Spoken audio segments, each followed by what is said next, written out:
अरे कल्पना, ते नाही का आईला उद्या दवाखान्यात घेऊन जायचंय.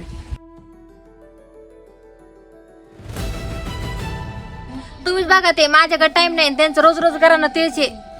मी तर म्हणते त्यांना विनाकारण पैसे लावायचे बंद करा. ते आता म्हातार झाल्या, आता किती दिवस जगणार आहेत. खरं बोलतीस तू.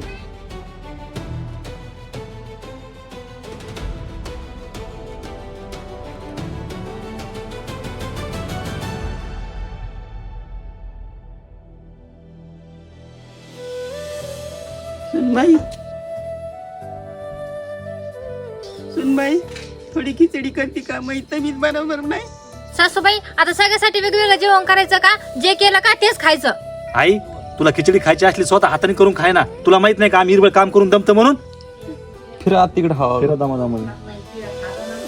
फिरा पुसता पुसता डोळ्याला पुसा पडत. कल्पना, कल्पना. काय हो? अरे कल्पना, आपण ज्या गोष्टीची इतकीच वाट बघत होतो ना, ती गोष्ट झाली. म्हणजे मला आपल्याला नोकरी लागली आणि आता आपण नाही का मुंबईला राहायला जाणार आहे. अरे वा. पण परा अचानक कस काय? परा मी एकटी कशी राहील? माझ्याकडे तर पैसे नाही. पण सासूबाई, तुम्हाला तुमच्या नवऱ्याचे पैसे येतात ना पगारीचे, आणि तुम्हाला किती पैसे लागणार आहेत?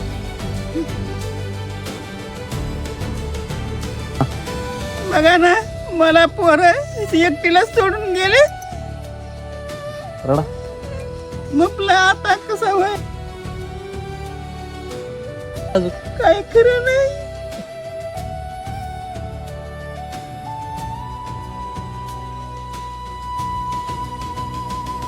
हे जर परा, हे सगळे पैसे आहेत.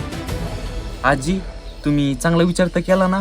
आणि हे दिल्याच्या नंतर तुमची मुलं तर काही म्हणणार तर नाही ना? त्याला काही वाटणार नाही. ते जर माझे पोरं असते ना, म्हातारपणाला मला सोडून नसते गेले. म्हातारपणाला मी दुखणं जाणं मीच करते. मी पहिल्यानी त्याच्या संघाने नग वाटत होते, आता बी नग वाटतंय. पण एकच विचार करून मी सगळं करायला लागले. मी मेल्याच्या नंतर तुम्ही लोक माझं सगळं काही करतात. डोळे पुसा. मला माहिती आहे तुम्ही मग सगळं चांगलं करता. जेव्हापासून नवरा मला सोडून गेला, तसं मी दुःख आणि कष्ट सहन करते. बस मी मेल्याच्या नंतर माझ्या आत्म्याला शांती वाटावी.